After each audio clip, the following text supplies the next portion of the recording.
Pagpapalakas ng serbisyong daycare sa Pilipinas. Yan naman po ang ating tatalakayin. Ngayong umaga, himay natin Executive Order number 340. Ito po yung directing national government agencies and government-owned and controlled corporations to provide daycare services for their employees' children under 5 years of age. So ano bang iniintay natin? Let's G for G-terms.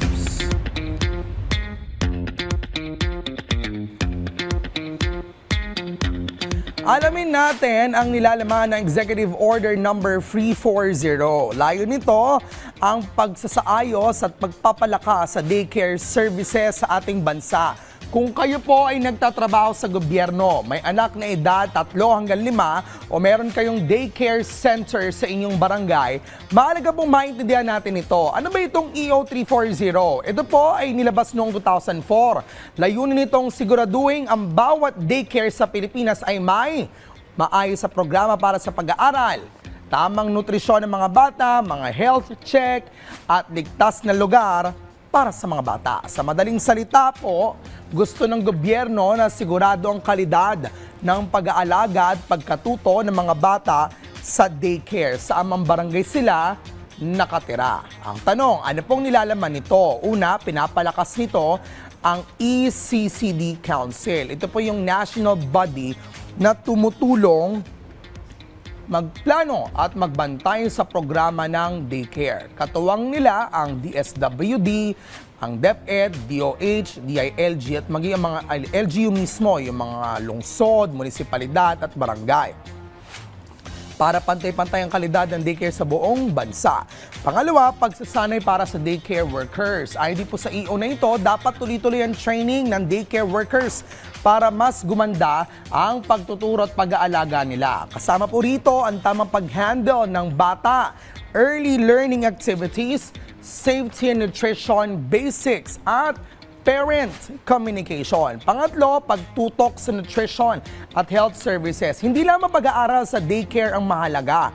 At syempre, dapat kasama rin ang feeding programs, height and weight check, pagre-refer sa health center para sa bakuna o check-up at pagbibigay ng parenting tips sa magulang. Pang-apat, responsibilidad dito ng mga local government units. Ang mga city, municipality at barangay, inaatasang una, maglaan ng pondo. Pangalawa, mag-ayos at magpatayo ng daycare centers.